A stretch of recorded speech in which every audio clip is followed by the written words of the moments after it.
इकडे पंढरपूरच्या भीमा नदीची इशारा पातळी ओलांडण्यासाठी आता केवळ 4 मीटर बाकी आहेत आणि त्यामुळे पंढरपूर शहराला पुराचा धोका निर्माण झालाय।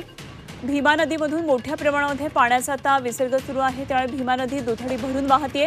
नदीवरचे सर्व बंधारे पाण्याखाली गेलेले आहेत आणि त्यामुळे सुरक्षेच्या पार्श्वभूमीवर नदीकाठच्या 35 कुटुंबांचं स्थलांतर करण्यात आलेलं आहे।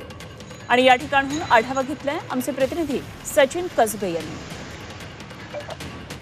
भीमा नदी आणि नीरा नदीच्या खोऱ्यामध्ये मागील काही दिवसांपासून जोरदार पाऊस पडतोय, त्यामुळे उजनी धरण आणि नीरा नदीवरील वीर धरण हे पूर्ण क्षमतेने भरलेलं आहे। त्यामुळे वीर धरणातून काल 60,000 क्युसेक पाणी नीरा नदीमध्ये सोडण्यात आलेलं आहे, तर कालपासून उजनी धरणातून भीमा नदीमध्ये सुद्धा पाणी सोडण्यास सुरुवात झालेली आहे। नीरा आणि भीमा नदीतलं पाणी हे एकत्र येऊन पंढरपूरमध्ये येतं, त्यामुळे भीमा नदीवरील सर्व बंधारे पाण्याखाली गेलेत। आपण बघतोय पंढरपूर मधला जुना दगडी पूल सुद्धा पाण्याखाली गेलेला आहे।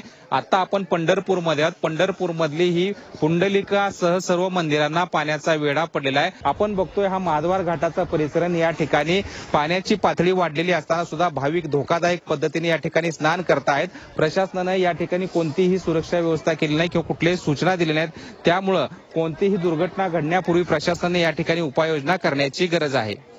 कॅमेरा पर्सन राजू मिसाळसह सचिन कसबे, झी 24 तास, पंढरपूर।